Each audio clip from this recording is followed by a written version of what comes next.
लखनऊ में इन दिनों एक अनूठा सामाजिक और वैचारिक आंदोलन अपनी गति पकड़ रहा है। एक कदम गांधी के साथ नामक ये ऐतिहासिक पदयात्रा जब राजधानी के निकट पहुंच रही है तो इसके साथ ही लोकतंत्र, संविधान और देश की मूल आत्मा पर मंडराते खतरों पर एक बार फिर बहस तेज हो गई है।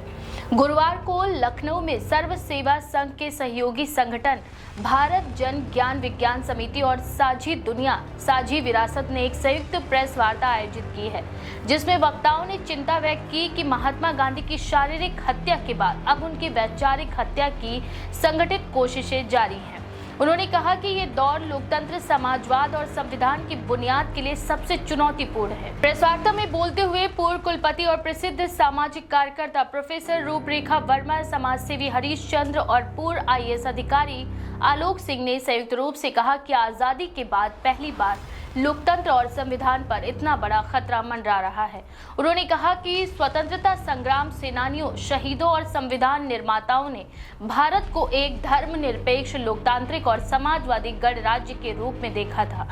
वह भारत समानता, स्वतंत्रता और बंधुता के आदर्शों पर आधारित था, जहां किसी व्यक्ति के साथ जाति, धर्म, लिंग या रूप रंग के आधार पर भेदभाव न हो। प्रोफेसर वर्मा ने कहा कि डॉक्टर भीमराव अंबेडकर ने संविधान में इन मूल्यों को सामाजिक लोकतंत्र की संज्ञा दी थी, लेकिन वर्तमान समय में वे सारे मूल्य तार-तार किए जा रहे हैं। वक्ताओं ने कहा कि हमारी लोकतांत्रिक व्यवस्था में किसी भी अंग को निरंकुश बनने से रोकने के लिए चेक एंड बैलेंस की व्यवस्था की गई थी, मगर मौजूदा शासन में ये सारी व्यवस्थाएं ध्वस्त कर दी गई। उन्होंने कहा कि संविधान द्वारा बुने गए सामाजिक लोकतंत्र के इस ताने बाने को योजनाबद्ध ढंग से कमजोर किया जा रहा है। ब्रिटिश शासन के दौरान जिस देश में सुई तक नहीं बनती थी, आजादी के बाद उसी भारत ने नदियों पर बड़े बड़े बांध, विद्युत परियोजनाएं, स्टील संयंत्र, रेल और सड़क नेटवर्क और इसरो तथा भाभा एटॉमिक एनर्जी जैसी संस्थाओं के माध्यम से एक आधुनिक भारत का निर्माण किया था। नेहरू ने इसे आधुनिक भारत के मंदिर कहा था, लेकिन अब वे ही सार्वजनिक संपत्तियां निजी हाथों में सौंपी जा रही हैं। आलोक सिंह ने कहा कि आज कानून की राज की जगह बुलडोजर राज कायम हो गया है। उन्होंने कहा कि महात्मा गांधी की शारीरिक हत्या करने वाले अब उनके विचार, दर्शन और चरित्र की हत्या कर रहे हैं। गांधी द्वारा स्थापित संस्थाओं साबरमती आश्रम, गुजरात विद्यापीठ, सेवाग्राम आश्रम और वाराणसी स्थित सर्व सेवा संघ पर मनगढ़ंत आरोप लगाकर असंवैधानिक कब्जा किया जा रहा है। ये केवल संस्थाओं पर हमला नहीं बल्कि भारत की आत्मा पर प्रहार है। वक्ताओं ने यह भी कहा कि आज देश में घृणा, नफरत, हिंसा और असहिष्णुता का वातावरण फैला दिया गया है। अभिव्यक्ति की स्वतंत्रता पर हमला हो रहा है। कमजोर वर्गों और वंचित समुदायों के लोगों को दिन दहाड़े हत्या की जा रही है। महिलाओं के साथ सामूहिक बलात्कार और फिर उसे आत्महत्या बताने जैसी घटनाएं बढ़ रही हैं। भीड़, हिंसा और धार्मिक नफरत के नाम पर देश को विभाजित किया जा रहा है। साथ ही उन्होंने कहा कि ये वो भारत नहीं है जिसका सपना गांधी, अंबेडकर, भगत सिंह, नेहरू, लोहिया, मौलाना आजाद या सरोजनी नायडू ने देखा था। वक्ताओं ने स्पष्ट कहा कि यदि हम उन शहीदों और महान नेताओं के सपनों के साथ भारत को अक्षुण्ण नहीं रख सके तो इतिहास हमें माफ नहीं करेगा।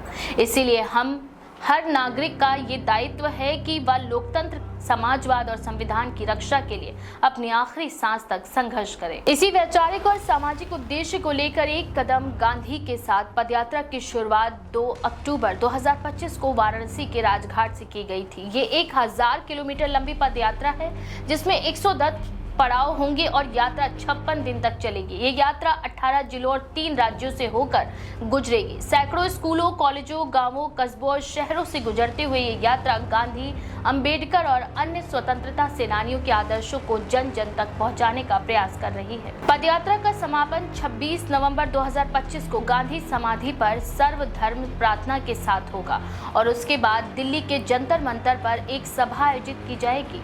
इस तिथि का चयन इसलिए भी विशेष है क्योंकि 26 नवंबर को ही भारत के लोगों ने संविधान को अंगीकृत, अधिनियमित और आत्मसमर्पित किया था। आयोजकों ने बताया कि ये पदयात्रा 18 अक्टूबर को प्रातः 10 बजे लखनऊ के मोहनलालगंज से प्रवेश करेगी।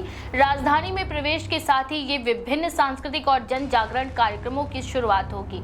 इन आयोजनों के माध्यम से नागरिकों को गांधी के विचारों, अहिंसा के सिद्धांत और संविधान की आत्मा के बारे में संवाद के लिए प्रेरित किया जाएगा। 22 अक्टूबर को ये यात्रा लखनऊ से आगे उन्नाव के लिए रवाना होगी, जहां से ये अपने अगले चरण में प्रवेश करेगी। लखनऊ में ये यात्रा केवल एक सामाजिक आयोजन नहीं बल्कि एक वैचारिक पुनर्जागरण का प्रतीक बनती जा रही है। गांधी के नाम पर चल रही ये पद यात्रा उस भारत की खोज में है जो समानता, न्याय और बंधुता के आदर्शों पर खड़ा था।